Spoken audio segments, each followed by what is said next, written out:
Assalamualaikum warahmatullahi wabarakatuh. Waalaikumsalam warahmatullahi wabarakatuh. Bismillahirrahmanirrahim. Alhamdulillahi rabbil alamin. Wassalatu wassalamu ala ashrafil anbiya'i wal mursalin, imamil muttaqin, sayyidil ghurril muhajjalin, wa ala alihi wa ashabihil mujahidin at-tahirin. Amma ba'du. Saudara-saudara kaum muslimin rahimakumullah, sesungguhnya gaya hidup seseorang sangat ditentukan oleh cara bagaimana dia memandang hidup ini. Dengan kata lain, bagaimana seseorang memandang hidup, begitulah dia akan hidup. Oleh sebab itu, untuk mengubah keadaan seseorang harus diawali lebih dahulu dengan mengubah caranya memandang kehidupan ini. Itulah sebabnya dalam surah Ar-Ra'd ayat 11 Allah Subhanahu wa ta'ala menjelaskan, Innallaha la yughayyiru ma biqaumin hatta yughayyiru ma bi anfusihim. Allah Subhanahu wa ta'ala tidak akan mengubah nasib dan keadaan satu kaum sampai kaum itu berusaha mengubah apa yang ada di dalam diri mereka sendiri.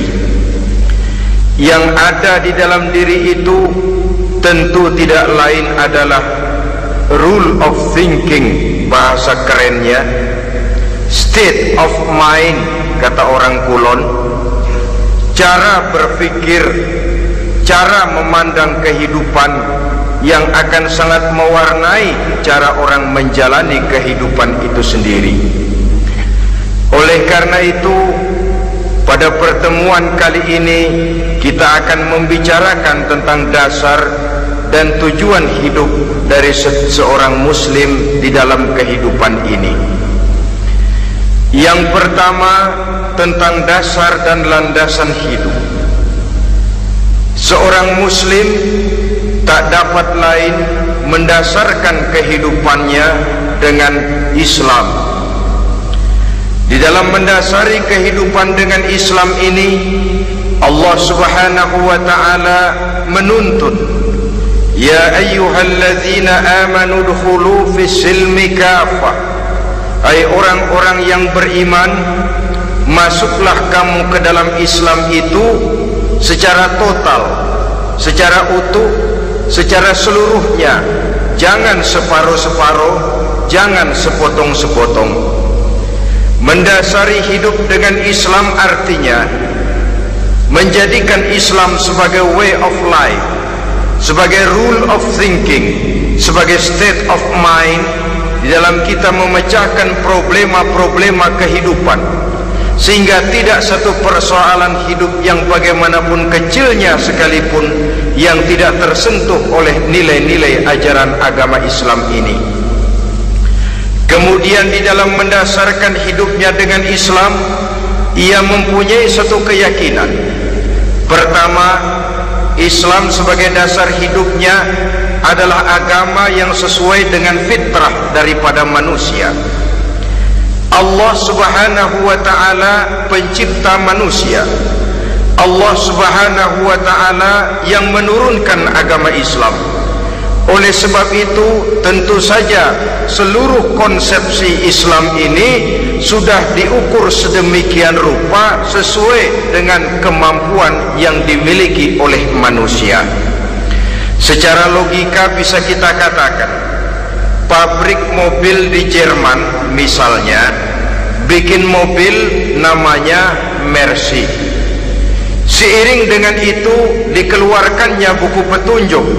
Mobil ini bernama Mercy, kecepatan maksimal sekian ratus kilometer per jam, daya angkutnya sekian ratus kilogram, kalau rusak memperbaikinya ini onderdilnya itu umpamanya karena pabriknya yang bikin mobil, lalu pabriknya juga yang mengeluarkan buku petunjuk, tentu buku itu sesuai benar untuk mobilnya. Dan logika mengatakan tidak bisa kita punya mobil Mercy rusak kita perbaiki dengan menggunakan buku petunjuk yang dikeluarkan oleh pabrik mobil Fiat. Tentu saja mobil makin rusak, acak-acakan dan tidak karu-karuan. Ini artinya jikalau manusia ingin baik, jikalau manusia ingin mencapai sesuatu yang bernama bahagia, dia harus mengikuti petunjuk yang dikeluarkan oleh yang menciptakan manusia. Dan petunjuk-petunjuk itu telah turun dalam satu konsepsi yang bernama Islam yang sesuai dengan fitrah manusia. Yang kedua, oleh karena keyakinannya bahwa Islam sesuai dengan fitrah manusia, ia pun berkeyakinan bahwa Islam adalah agama untuk seluruh manusia, universal. Walaupun ia diturunkan di tanah Arab, tetapi ia bukanlah agama hanya untuk orang Arab semata-mata. Keyakinan ini perlu ditegakkan kembali, oleh karena akhir-akhir ini muncul pendapat-pendapat yang menganggap seolah-olah agama itu barang impor. Persilahkan saja kalau memang itu merupakan keyakinannya, tetapi menganggap agama sebagai barang impor sungguh merupakan satu kekeliruan yang sangat besar. Bahwa Arab sebagian besar memang Islam, jelas, tetapi Islam bukannya Arab, itu pun harus kita akui. Kita bisa menjadi muslim yang baik tanpa perlu menjadi orang Arab. Dengan kata lain, kita bisa menjadi muslim yang baik dengan tetap menjadi warga negara Indonesia yang baik. Bahwa Al-Quran diturunkan dalam bahasa Arab oleh karena memang ia turun di tanah Arab. Buktinya apa? Walaupun Quran dalam bahasa Arab, tidak satu pun ayat Quran yang ditujukan kepada orang Arab semata-mata. Tidak ada ayat ya ayyuhal arabiyun, hai orang-orang Arab. Tidak ada. Yang ada malah ya ayyuhan nas, wahai manusia. Manusia yang mana? Yang mana saja asal merasa manusia. Kalau tidak merasa manusia, tidak usah terpanggil dengan ayat tadi. Maka dalam mendasari hidup dengan Islam, kita berkeyakinan Islam adalah agama untuk seluruh manusia. Yang ketiga, di dalam mendasari hidup dengan Islam, kita berkeyakinan Islam adalah agama terakhir yang diturunkan kepada Rasul terakhir. Tidak ada Rasul dan Nabi sesudah Nabi Muhammad, dan tidak ada agama lagi sesudah agama Islam. Dasar-dasar keyakinan ini melembaga dalam pribadi kita, membentuk satu keyakinan yang mendasari kehidupan ini, sehingga tidak satu problema yang bagaimanapun kecilnya dalam kehidupan yang tidak tersentuh oleh nilai-nilai Islam. Sejak kita tidur sampai kita bangun tidur, bahkan tidur itu sendiri, dan seluruh kegiatan kehidupan yang kita laksanakan dalam 24 jam, tidak satu pun yang tidak tersentuh oleh nilai-nilai Islam. Inilah pandangan hidup muslim. Jawaban seorang muslim terhadap problema-problema kehidupan yang dihadapinya, yang di dalam menjawab problema itu ia Islam oriented, berorientasi kepada nilai-nilai Islam. Apa kata Islam tentang pekerjaan yang dihadapinya? Halal kata Islam, halalah dia katakan. Haram kata Islam, haram dia katakan. Islam oriented.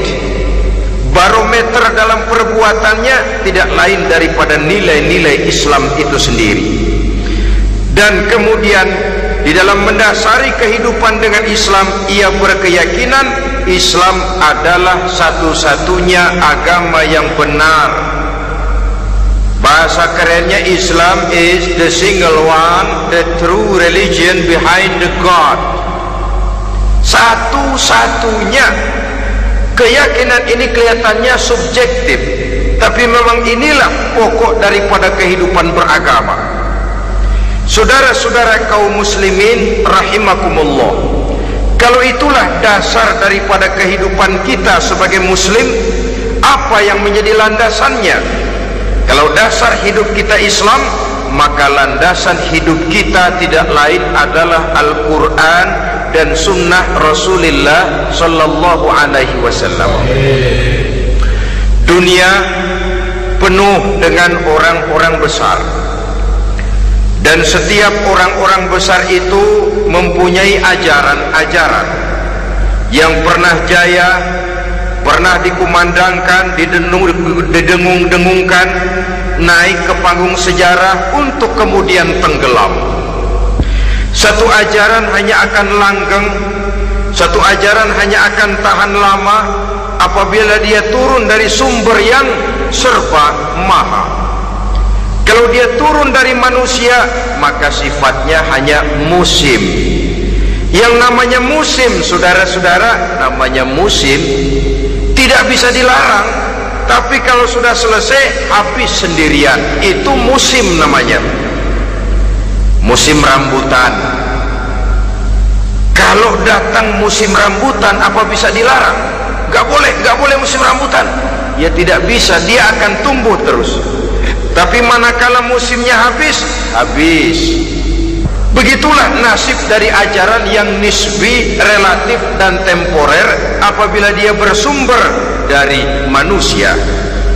Maka satu ajaran hanya akan langgeng, tahan lama apabila dia turun dari sumber yang serba maha. Dan itu sudah turun bernama Al-Quranul Karim. Sedangkan sunnah, saudara-saudara, merupakan penjelasan dari apa yang oleh Quran tidak dijelaskan dalam bentuk yang detail, melengkapi apa yang oleh Al-Quran hanya disebutkan dalam bentuk garis besarnya saja. Baik Quran maupun sunnah kita sebut merupakan dasar, landasan yang primer.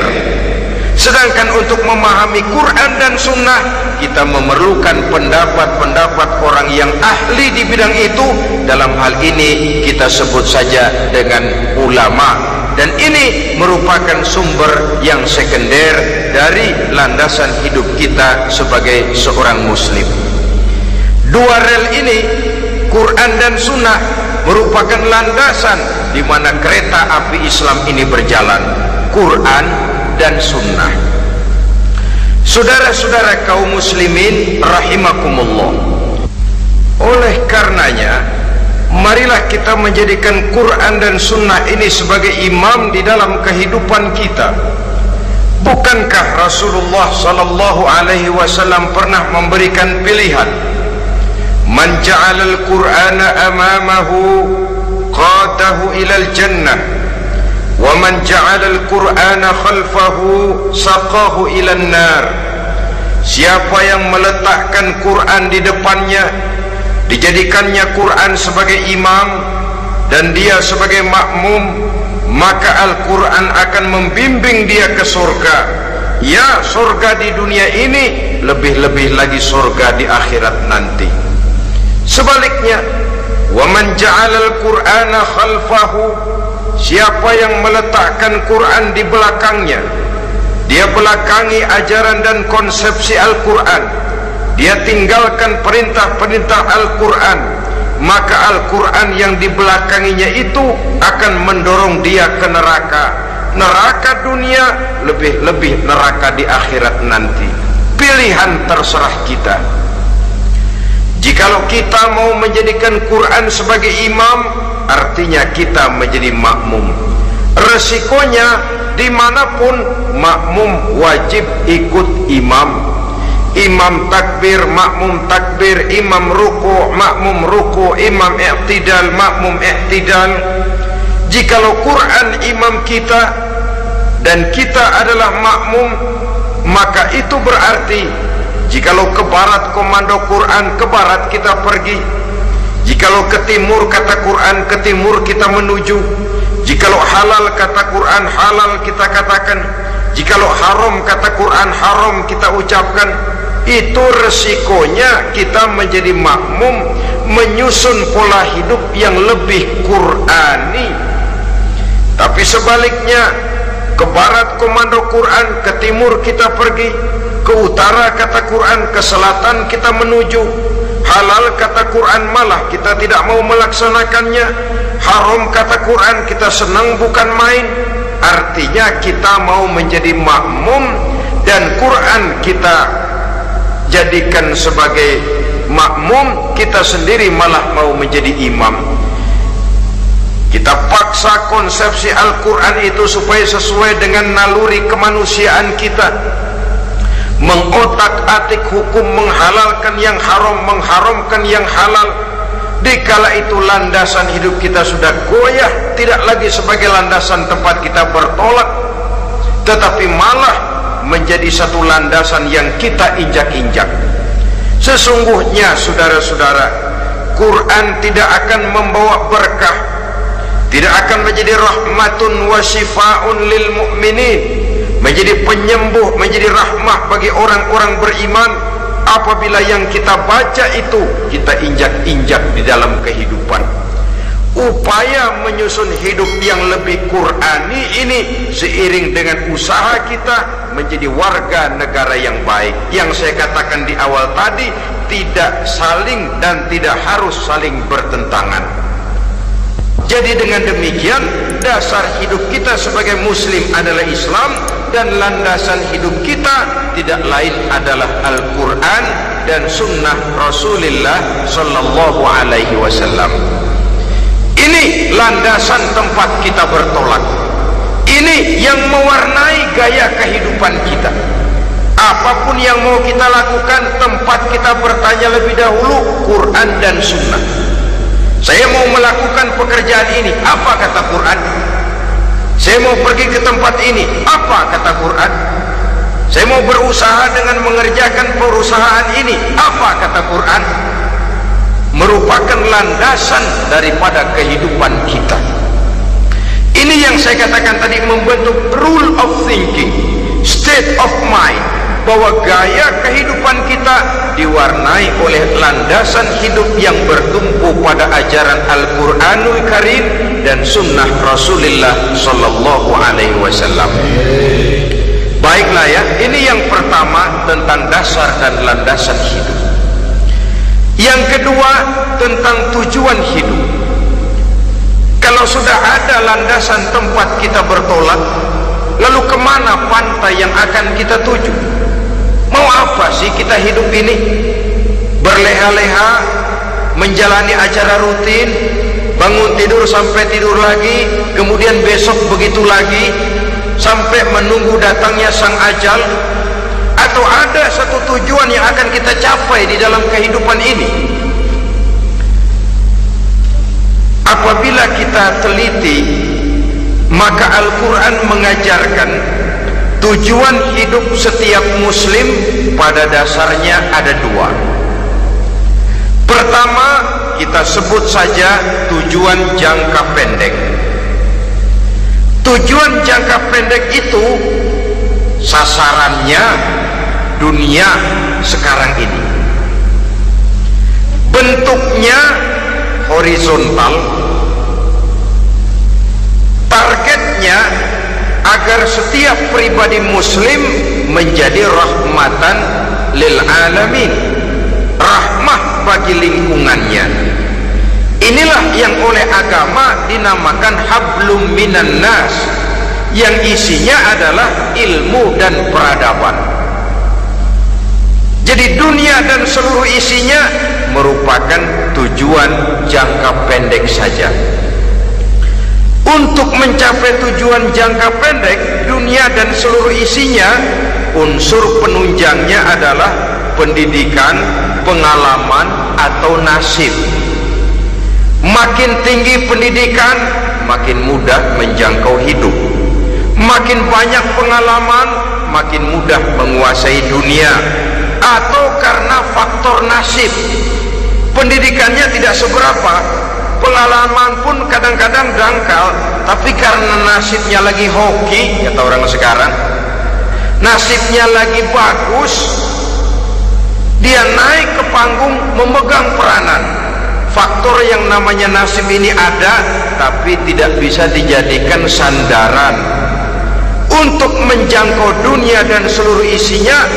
Unsur penunjangnya, pertama pendidikan, yang kedua pengalaman, yang ketiga faktor nasib.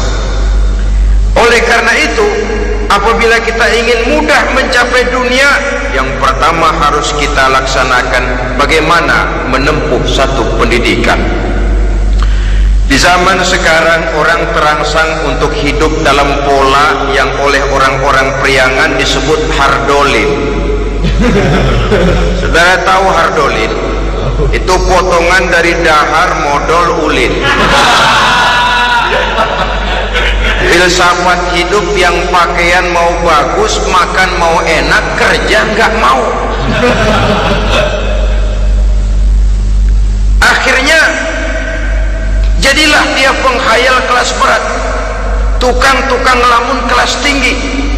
Tiap hari kegiatannya ya cuma tidak terlepas dari tiga kriteria itu, hardolin.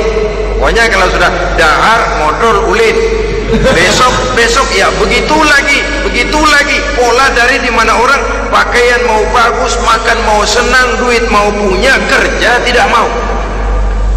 Kadang-kadang mau kerja tapi tidak tahu apa yang harus dikerjakan, ditambah oleh sempitnya lapangan pekerjaan. Tidak tahu apa yang harus dikerjakan, dilatar belakangi oleh tidak adanya pendidikan yang dia terima, sehingga mau kerja apa lalu bingung. Oleh karena itu, terutama buat adik-adik remaja, para pemuda, saya berpesan untuk menjangkau dunia, yang pertama harus kita jalani bagaimana membina diri, mendidik. Taruh kata drop out, putus sekolah, tapi drop out bukan halangan bagi tumbuhnya cita-cita yang mulia. Bahkan ada orang bilang many a great man starts as a newspaper boy. Banyak orang-orang besar yang memulai pekerjaannya dagang koran. Putus sekolah bukan merupakan halangan bagi tumbuhnya cita-cita yang mulia, dan tidak sedikit orang-orang besar yang tidak keluaran perguruan tinggi. Tidak sedikit orang-orang besar yang tidak merupakan produk dari perguruan tinggi tertentu, tapi kerajinannya belajar, banyak membaca, banyak bergaul, autodidak. Syukur kalau masih bisa menempuh pendidikan yang formal.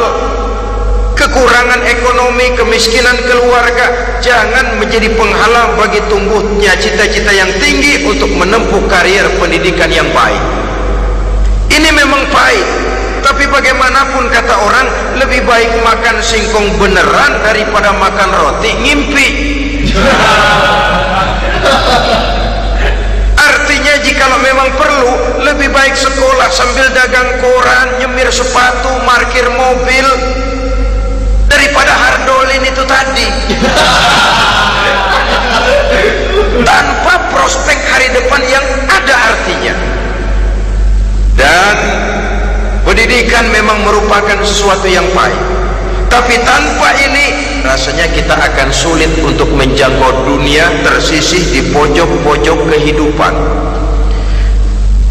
Jangan lalu bilang, manusia kan rezekinya sudah dijamin oleh Allah, ayam saja ada rezekinya. Of course, tapi jangan lupa cara ayam cari rezeki dengan cara manusia cari rezeki lain.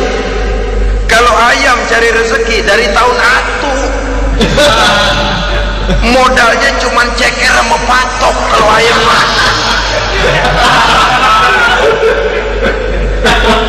asal bisa nyeker, bisa matok, ayam dapat rezeki. Pokoknya kertok dah. Tapi manusia cari rezeki, dia harus cari lapangan kerja. Lapangan kerja sulit. Sudah dapat lapangan kerja, harus punya keahlian. Untuk memperoleh keahlian harus dengan pendidikan. Berhadapan lagi dengan saingan-saingan, karena pasaran tenaga kerja tiap tahun puluhan kalau tidak ratusan ribu pasaran tenaga kerja yang masuk lapangan kerja. Ini kenyataan. Semakin ke depan oleh tingginya tensi ekonomi, oleh persaingan hidup yang makin tajam, oleh makin menggejalanya pola pikir industrialis yang membuat manusia individu, nilai-nilai semacam ini akan terasa makin berat. Oleh karenanya tanpa pendidikan sulit untuk menjangkau dunia. Yang kedua, pengalaman, tenaga expert, sehingga orang mengatakan experience is the best teacher. Pengalaman adalah guru yang paling bijaksana. Dengan pengalaman kita makin dewasa, dan orang sering mengatakan kegagalan hakikatnya adalah keberhasilan yang tertunda. Jangan takut gagal, kalau itu akan mengantarkan kita kepada pola hidup yang lebih dewasa, lebih tegar, lebih sanggup menghadapi kesulitan-kesulitan. Dan faktor yang ketiga, nasib. Kadang-kadang orang pendidikannya tidak ada, kadang-kadang pengalamannya tidak seberapa, tapi karena nasib, engkongnya misalnya jadi komandan hansip, dia naik jadi anggota hansip. Itu karena faktor nasib saja. Yang ketiga ini ada, tapi tidak bisa dijadikan sandaran dalam arti bahwa kita lalu mengandalkan nasib. Loh, nanti udah gede mau jadi apa? Gua sih gimana nasib aja dah. Jadi orang syukur, jadi gembel nasib. Tidak bisa kita menghadapi hidup dalam satu alur spekulasi. Tidak bisa kita menjalani skenario kehidupan ini dengan bersikap untung-untungan. Karena kehidupan walaupun tidak bisa dipastikan, paling kurang bisa dirancang, bisa direncanakan, bisa ditargetkan, bisa dianalisa kemungkinan-kemungkinannya. Walaupun tidak bisa dipastikan, tapi bisa diperhitungkan. Sebagai manusia yang terikat oleh causality, oleh hukum sebab akibat, sewajarnya kita memperhitungkan kemungkinan-kemungkinan itu. Kira-kira 5, 10, 15 tahun yang akan datang, sejauh mana kesulitan-kesulitan dalam kehidupan ini, sejauh mana persaingan dalam hidup, sejauh mana tenaga kerja dibutuhkan, sejauh mana keahlian dan skill menunjang ke arah itu. Kalau tidak, kita akan tersisih di sudut-sudut kehidupan untuk lebih banyak jadi penonton daripada menjadi pemain. Padahal kita ingin jadi pemain, kita ingin aktif, kita ingin punya peranan, karena kita oleh agama dituntut menjadi rahmatan lil alamin, menjadi rahmah bagi lingkungan di mana kita tinggal, mewarnai lingkungan, bukan cuma diwarnai oleh lingkungan itu sendiri. Itu tadi tujuan jangka pendek sebagai tujuan yang pertama. Yang kedua, tujuan jangka panjang. Tujuan jangka panjang ini sasarannya adalah akhirat. Bentuknya vertikal, targetnya adalah mardotillah atau ridho daripada Allah. Dan ini yang oleh agama dinamakan dengan hablum minallah, tali vertikal yang menghubungkan manusia langsung dengan Tuhannya. Untuk mencapai tujuan jangka panjang akhirat ini, unsur penunjangnya adalah prestasi ibadah. Kalau untuk tujuan jangka pendek, dunia dan seluruh isinya, pendidikan, pengalaman, dan nasib memegang peranan yang sangat penting, maka untuk akhirat, pendidikan, pengalaman, nasib tidak punya pengaruh banyak. Unsur penunjangnya adalah prestasi ibadah. Bagaimanapun tinggi pendidikan, bagaimanapun banyak pengalaman, tanpa prestasi ibadah, nol besar kita dalam pandangan Allah Subhanahu wa ta'ala. Saudara-saudara kaum muslimin rahimakumullah, itu sebabnya seorang muslim sholat, puasa, haji, zakat, yang kalaupun ada target dunia, itu cuma side effect saja, sekedar satu efek sampingan. Target utamanya tetap tujuan jangka panjang, akhirat dan ridho Allah. Kenapa kita sholat? Untuk mencari ridho Allah. Kenapa kita laksanakan ibadah haji? Untuk mencari ridho Allah.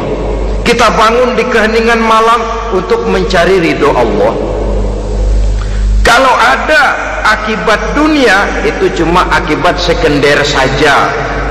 Ada misalnya orang karena tekun ibadah rezekinya lancar, itu baru persekot, baru tanda jadi. Kadang-kadang persekotnya saja sudah nikmat kok, apalagi cashnya, kontannya. Sebaliknya kalau ada orang rajin ibadah rezekinya seret, jangan jadi alasan. Kok lu nggak sembahyang? Alah, tetangga gua rajin sembahyang melarat terus. Ya memang sholat itu bukan dengan target dunia, target akhirat, saudara-saudara. Oleh sebab itu, seorang muslim adalah seorang yang berpandangan luas, berjiwa lapang. Maksudnya apa? Tujuan jangka pendek dan jangka panjang ini harus dia raih kedua-duanya. Ini yang oleh Al-Quran diajarkan agar setiap muslim mencapai fid dunia hasanah wa fil akhirati hasanah. Kebaikan di dunia, kebaikan di akhirat, itu arti hasanah. Jangan macam orang dulu punya istri dua pergi haji. Yang satu yang muda istrinya namanya Hasanah, yang satu namanya Khadijah. Waktu tawaf keliling Ka'bah, si suami ini nggak bisa doa apa-apa kecuali Rabbana Atina itu. Tiap putaran Rabbana Atina fid dunya hasanah wa fil akhirati hasanah. Putaran kedua Rabbana Atina fid dunya hasanah wa fil akhirati hasanah. Ini istri tuanya yang namanya Khadijah dengerin aja. Akhirnya di satu saat dia colek suaminya, "Bang, mentang-mentang Hasanah bini muda disebutin melulu, saya dong disebutin dalam doa." "Iya deh, ntar putaran selanjutnya." Suaminya blow on juga. Putaran kedua dia baca Rabbana Atina fid dunya hasanah wa fil akhirati Khadijah.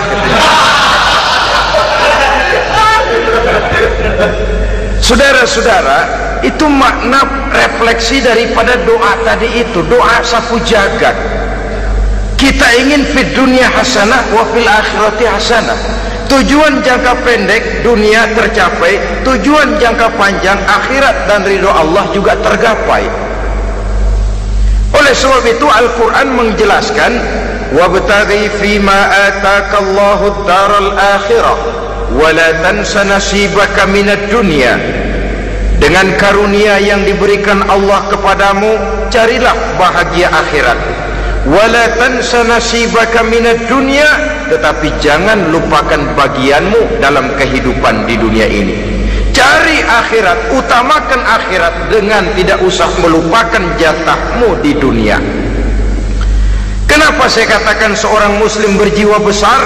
Sebab andai kata dia gagal mencapai tujuan jangka pendek, andai kata dia gagal di dunia, dan dia oleh Islam diajarkan jangan sampai gagal, tapi andai kata dia gagal, dia masih punya tujuan jangka panjang, akhirat dan ridho Allah. Dia masih bisa menghibur diri, biarlah di dunia kita sederhana, bahkan biarlah susah di dunia, asal di akhirat kita bahagia. Orang yang tidak punya pandangan hidup semacam ini, sorgalah dunia ini, segalanya telah tertumpu di sini. Bila umurnya selesai, ajalnya datang, selesai sudah, sorganya sampai di situ, dan dia tidak punya pengharapan lain di belakang itu. Maka seluruhnya bertumpu pada kehidupan di dunia, padahal dunia seperti air laut, makin diminum makin haus, makin kering tenggorokan. Dunia yang diperturutkan menyeret manusia ke dalam lingkaran setan, terjebak dalam sifat yang namanya tamak bin rakus alias serakah.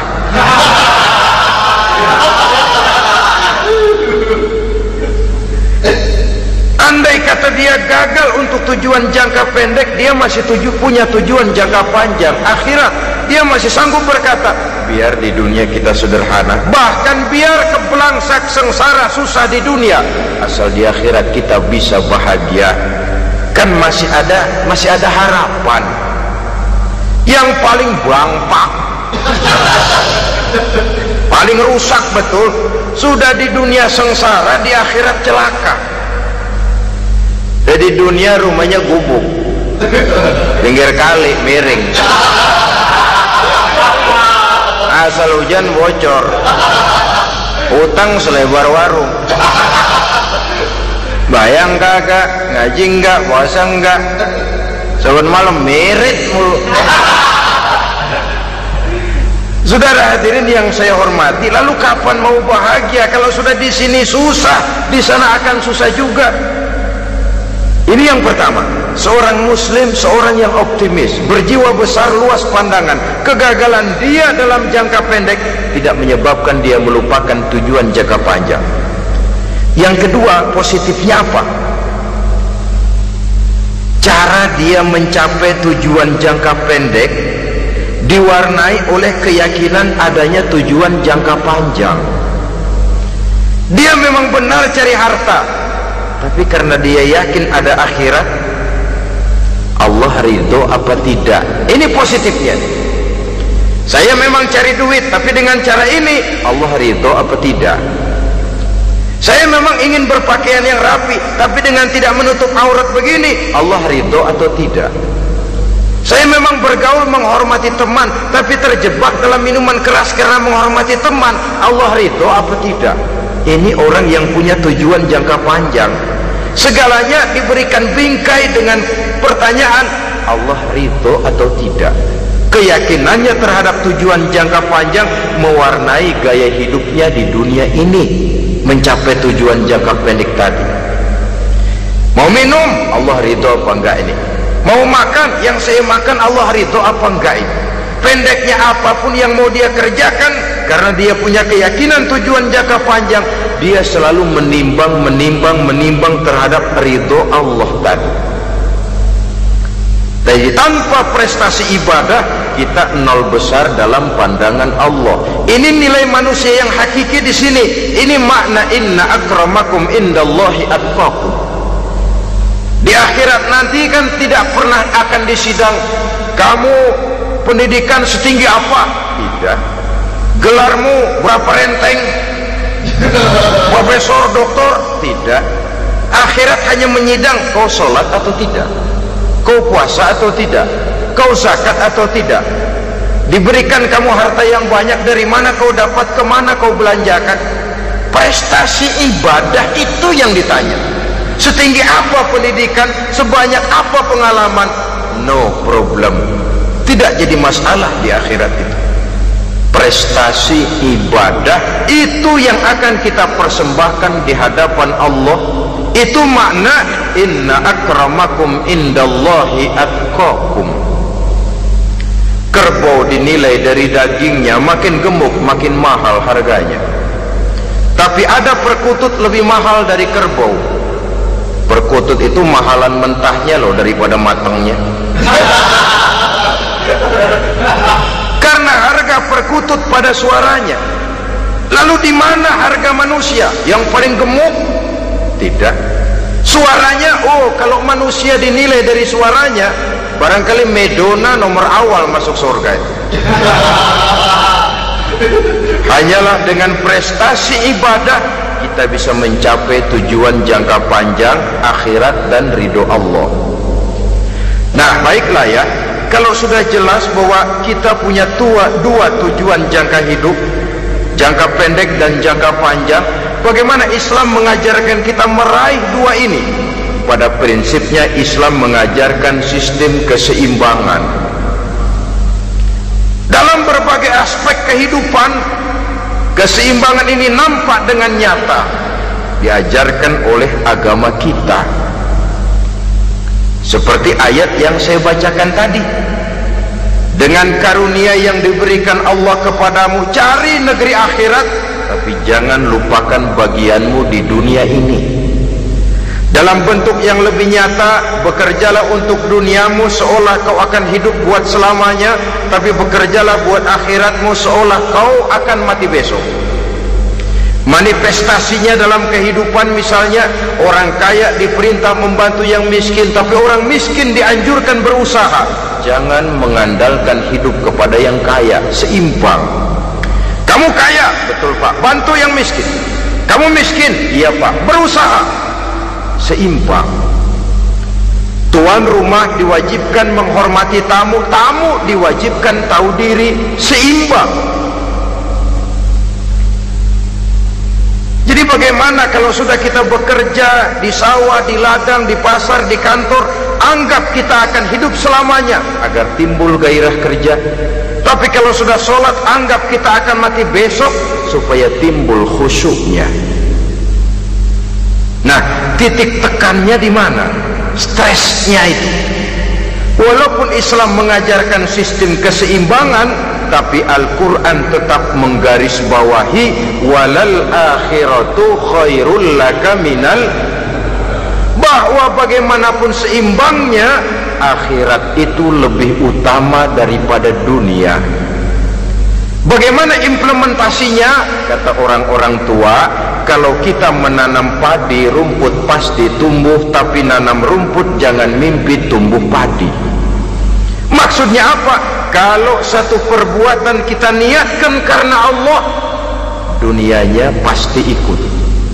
Tapi kalau satu perbuatan diniatkan karena dunia semata-mata, akhirat akan hilang.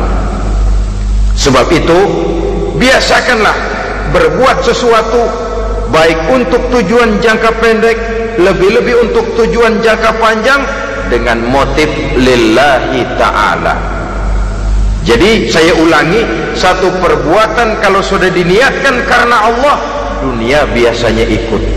Tapi kalau diniatkan karena dunia semata-mata, akhirat akan luput. Padahal itu titik tekannya, walal akhiratu khairul laka minal ula. Saudara-saudara kaum muslimin rahimakumullah, ini tujuan hidup.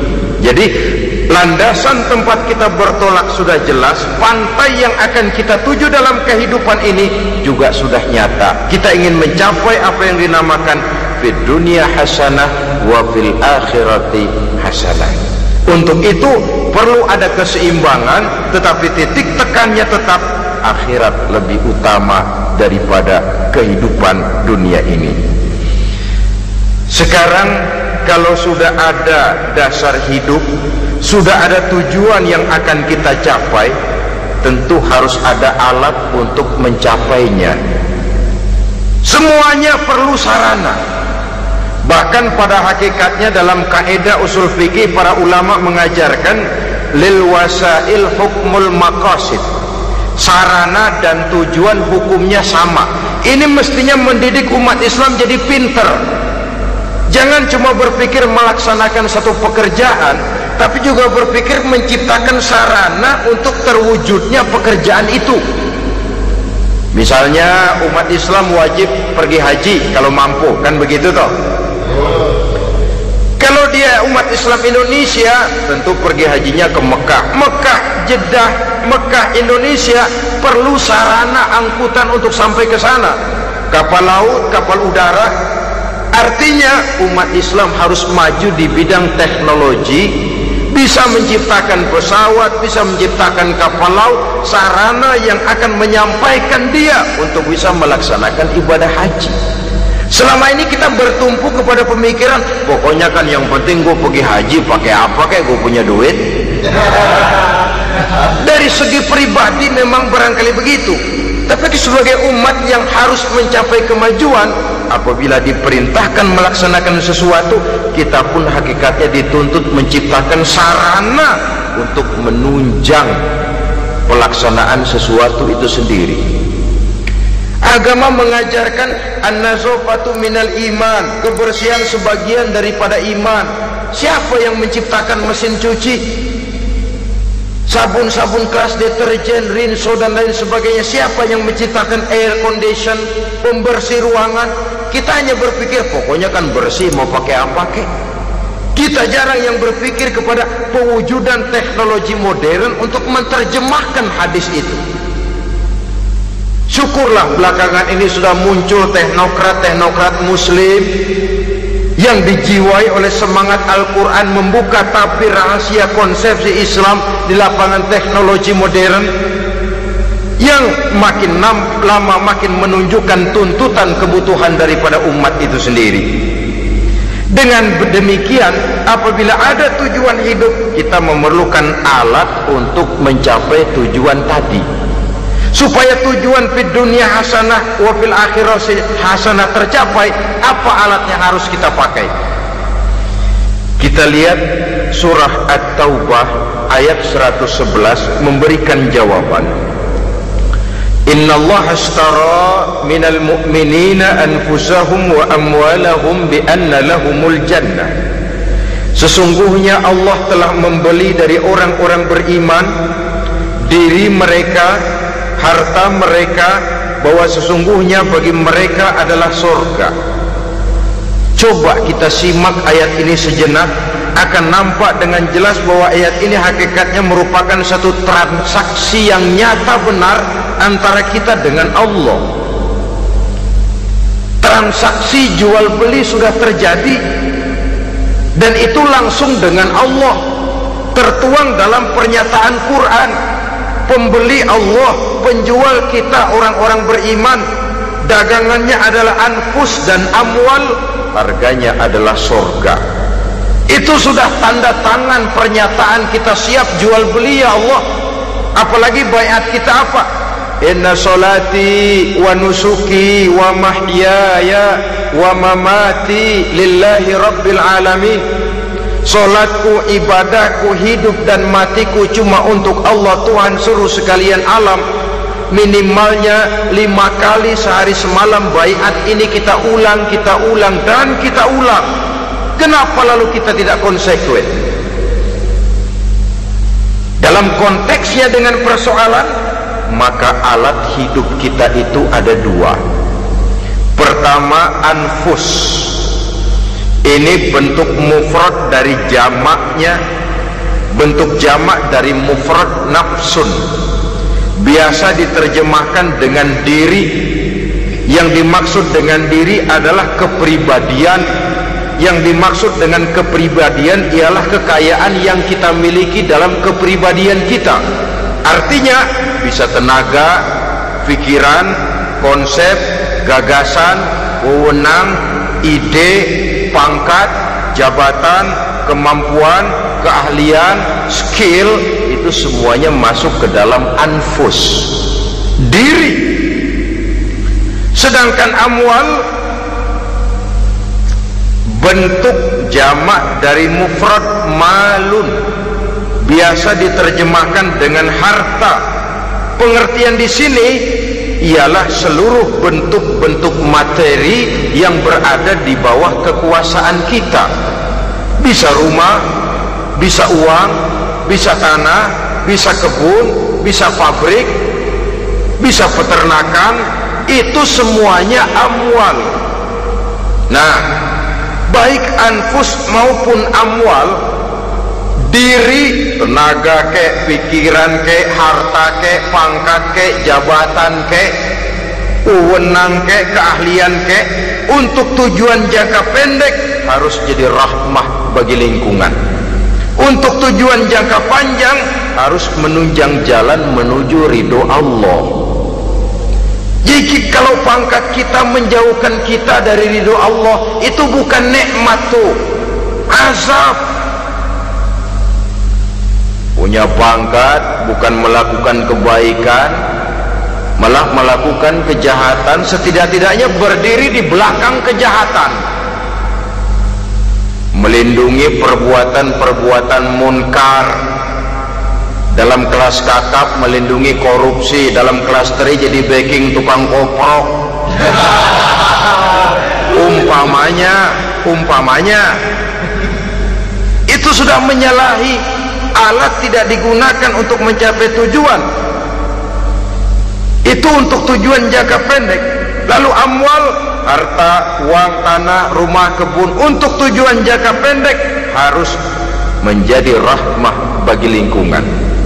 Sedang untuk tujuan jangka panjang, baik diri maupun harta harus menunjang jalan menuju ridho Allah, harus meningkatkan prestasi ibadah kita kepada Allah Subhanahu wa ta'ala.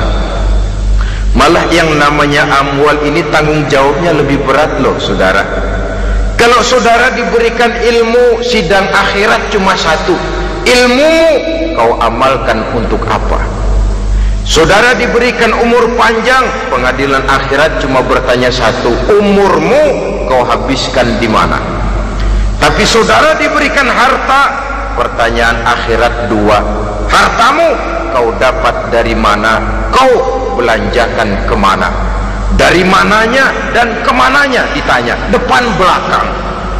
Wah, kadang-kadang kan ada orang hartanya didapat dari jalan yang halal, dibelanjakan di jalan haram. Kerja peras keringat banting tulang setengah mati, begitu dapat duit beli buntutan, muter-muter kertas cari kode. Didapat dari jalan halal, dibelanjakan di jalan haram, atau didapat dari cara yang haram, dibelanjakan di jalan yang baik. Menang judi nyumbang pesantren. Nabi mengajarkan innallaha thayyibun la yaqbalu illa thayyib. Allah itu baik dan hanya menerima yang baik-baik saja. Tidak bisa mencuci kain dengan air najis. Kain akan tetap kotor. Saudara-saudara kaum muslimin rahimakumullah. Oleh karenanya masalahnya terpulang kepada kita, pandai-pandailah membagi orientasi. Suatu saat tenggelam kita dalam kesibukan dunia dan seluruh isinya untuk mencapai tujuan jangka pendek. Lain saat tenggelam kita memfanakan diri untuk mencapai tujuan jangka panjang, akhirat dan ridho Allah. Karena kehidupan ini bukan berjalan tanpa batas. Umur ini bukan satu karunia tanpa pertanggungan jawab. Suatu saat setuju atau tidak, rela atau terpaksa, kita akan sampai kepada garis finish daripada perjalanan kehidupan dunia ini, yang memang merupakan satu perjalanan panjang, a walking tall, kata orang Kulon. A walking tall, satu jalan yang demikian jauhnya. Entoh kita akan sampai ke garis finish. Bila datang ajal, senja kehidupan datang, malam menyelimuti. Datangnya tidak pernah kita sangka, tapi sekali dia datang, tidak satu kekuatan yang bisa menolak. Kehadirannya tidak pernah kita harapkan, tapi satu kali dia datang bertamu, pasti terjadi, dan itu pasti akan kita temui. Alangkah malangnya pada saat kembali itu datang, kita tidak punya prestasi ibadah. Lalu apa artinya prestasi dunia? Apa artinya tujuan jangka pendek kalau kita harus kehilangan tujuan jangka panjang? Rumah kita yang besar, pangkat kita yang tinggi, harta kita yang banyak, bisakah menolong kita untuk kalau sudah kumpul di padang mahsyar nanti? Malaikat, jangan gebugin saya, rumah saya harga 2 miliar.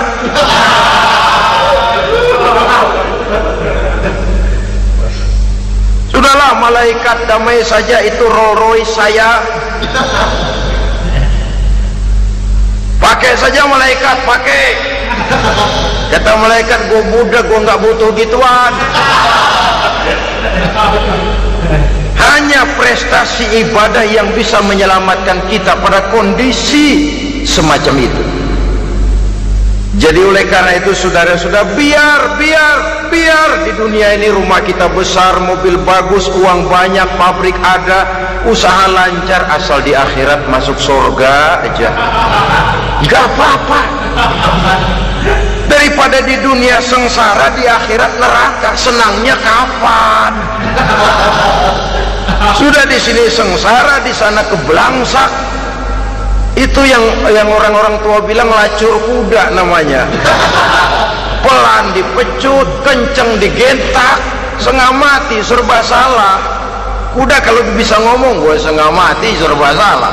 Pelan dipecut, kekencengan ditarik, itu yang namanya lacur kuda begitu. Serba salah posisinya. Untuk itu pandai-pandailah membagi orientasi supaya tercapai tujuan ideal ini, di dunia hasanah wa fil akhirati hasanah. Ini tentang tujuan hidup. Nah, untuk mencapai tujuan ini kita tidak berjalan sendiri, kita perlu teman hidup. Di samping teman hidup ada pula lawan hidup. Siapa teman hidup kita untuk mencapai tujuan hidup ini? Dalam arti sempit, teman hidup kita suami istri yang taat kepada Allah.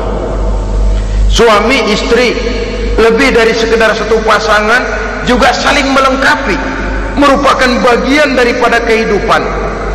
Suami adalah teman istri, istri adalah teman suami untuk mencapai tujuan hidup tadi, mencapai fid dunya hasanah wa fil akhirati hasanah. Seiring, seirama, selaras, serasi, seimbang, kata orang sekarang. Teman dalam arti sempit. Adapun teman dalam arti luas, setiap orang yang pandangan hidupnya sama dengan kita, setiap orang yang akidahnya sama dengan kita, terlepas dari suku bangsa apapun, warna kulit apapun, bahasa apapun, jikalau keyakinannya sama, pandangan hidupnya sama, dia adalah saudara kita dalam artian yang luas. Islam tidak kenal teritorial, maka tidak ada itu Islam Jepang. Ya walaupun secara formalnya ada, tapi informal Muslim adalah Muslim, diikat dengan akidah. Itu teman hidup. Lalu lawan hidup siapa? Pertama iblis, dalam segala bentuk dan implementasinya. Yang kedua, setiap orang yang pandangan hidupnya tidak sama dengan kita secara ideologis, itulah lawan hidup kita. Maka yang teman jadikan teman, yang lawan jadikan lawan. Jangan teman dijadikan lawan, lawan dijadikan teman. Itu namanya kopiah dipasang di kaki, pak bakyak naik ke jidat. Wajar kalau kepala lalu jadi benjol. Salah milih teman, salah cari lawan. Salah milih teman, salah cari lawan. Akibatnya kita yang akan susah di kemudian hari nanti. Saudara-saudara kaum muslimin rahimakumullah, oleh karenanya pandai-pandailah dalam hidup ini. Yang teman jadikan teman, yang lawan jadikan lawan. Kalau lawan kita jadikan teman, sementara teman kita jadikan lawan, dan itu apa yang banyak terjadi dalam praktek kehidupan, kita tidak akan bisa mencapai tujuan karena akan tertarung di kaki sendiri. Nah, ini sajalah yang kita bicarakan pada pertemuan kali ini. Mudah-mudahan ada manfaatnya. Terima kasih atas segala perhatian. Mohon maaf atas segala kekurangan. Usikum wa nafsi bitaqwallah. Wassalamualaikum warahmatullahi wabarakatuh. Waalaikumsalam warahmatullahi wabarakatuh. Terima kasih sudah nonton, subscribe ya.